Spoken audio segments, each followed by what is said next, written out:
is that the United States in the last, really since during the Cold War and the generation or 2 decades since, has essentially been, to use, I'm not into pejoratives, I'm not into snarky, but people have used the word hyperpower, imperial power, hegemonic power. The United States has had greater power than everybody else, pretty much combined.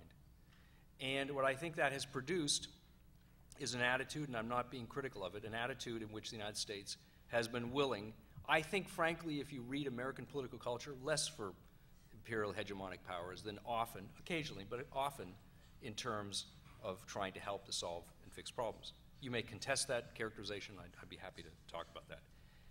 But what this suggests is the United States, as a second principle of a grand strategy, the United States needs to exercise greater self-restraint.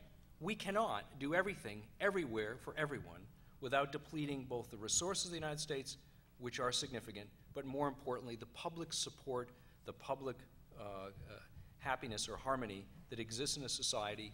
There are growing signs in my mind, as I watch American society, people are really tired of carrying the burden, the mantle, and having done so for almost a century. We're 60, 70 years. 70% of the way through a century, the United States has carried that. So we can't do everything for everyone everywhere, and I think there's a growing sense in the United States that it's time to really get help from others, to build a different global order or consensus on how we all ought to work to solve problems that we all recognize to be common problems. A really good example, by the way, is Haiti, a year and change ago. That was a case where we had a humanitarian disaster and the world flowed in to help. Nobody told them to, they all did.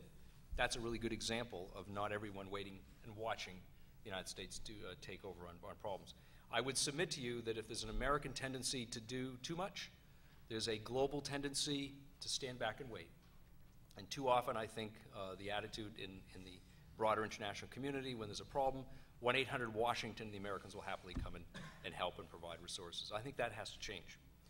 The third principle, derivative of the second and the first, is a period of greater cooperation. The United States needs to work more with others to help define policies, to help define responses, and I think that by itself, and what I'm describing is not something that will emerge in any rapid fashion, but a concept that that states need to cooperate to help solve common problems is an awfully good architecture for an international system that, dare I say, began early in the last century when President Wilson was talking about the League of Nations and alike architectures to help solve these problems. So 3 big principles. 1, the world remains dangerous. There are issues that we have to restrain. 2, we can't do everything for everybody all the time. We need to do less, which is not an argument for isolationism. And 3rd, we need to work more with others to cooperate. Let's apply this architecture to China. I would submit several examples that we ought to think about. 1, in my class at Fletcher, I said, do you want this straight or do you want it sugar-coated? They always say, no, straight. If you want it straight, there is a fear in Asia that China has bullying tendencies. And I think one of the issues for both American and international policy is, in some ways, to build policies that help restrain China's tendency to do that. Many states want an active, engaged United States in Asia precisely as a counterweight to the tendencies that they see in Beijing. And I'm not pinging on Beijing, but I'm stating what many in that part of the world will tell us, and do tell us routinely, that counterweights are good, particularly when the two together can move us in a better direction. Second, I think we need, and I could actually tie Russia and China to this, but we're focusing on China, we need to restrain China's tendency, as well as Russia's tendency, to support authoritarian regimes. You can make the list as long as you want. We all know the states. We think of North Korea. We think, in the case of China, a little bit less peripherally with support with Russia in the UN Security Council against Syria and Iran. And this worries, and this ought to worry, the international community when states, great powers, are supporting regimes whose records are essentially appalling. Third, China, and this is perhaps both a function of deliberate policy and of great economic expansion, China engages in trade policies that do have, as the diplomatic language would express, consequences for policy and do cause disruptions and concerns in the international system.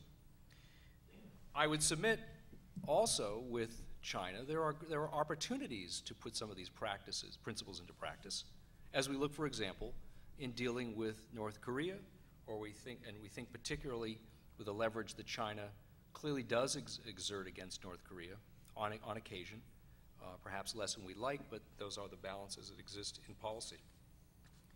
Now, as I wrap this up, what I'm suggesting to you is that without a coherent grand strategy, the events that states pursue have an episodic, haphazard, random quality, what I described as chaos.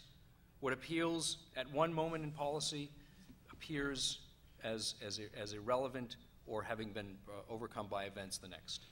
So without a coherent grand strategy, it is not possible to pursue coherent policies.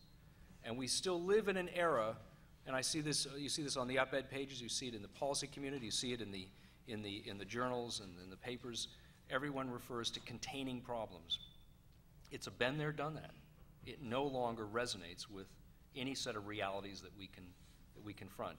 And this suggests to me that if we undercut the foundations of containment, which are gone, then we are now dealing in a world in which we need a new set of ideas. Now, having said all this, I'm very optimistic about the future. I think most Americans are very optimistic about the future, despite the current economic slowdown. That remains an issue of great concern. I say this now as reference to point 2 on self-restraint. There is a growing consensus in the United States it's time to rebuild the national foundations of American power, by which I mean bridges, roads, schools, healthcare, a range of issues that the United States invested in essentially between the end of the Second World War and the late 60s, early 1970s.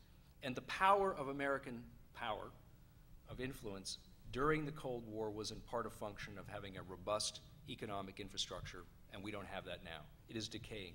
How many of you rattled your cars when you came over here as roads and bridges are falling apart? I suggest to you, second, and particularly with an eye toward Asia, particularly with an eye toward China, and also with other states that should worry us, or at least concern us, that the military is probably not a good place to use as a checking account to engage in these kinds of infrastructure expansions. I'm a firm believer that a purposeful foreign policy on the part of the United States involves, and ought to involve, a military component. And I frankly don't see anything that, and I'm hopeful, but I don't really see anything serious that will change that, given I suspect the political uproar if we attempt to cut that.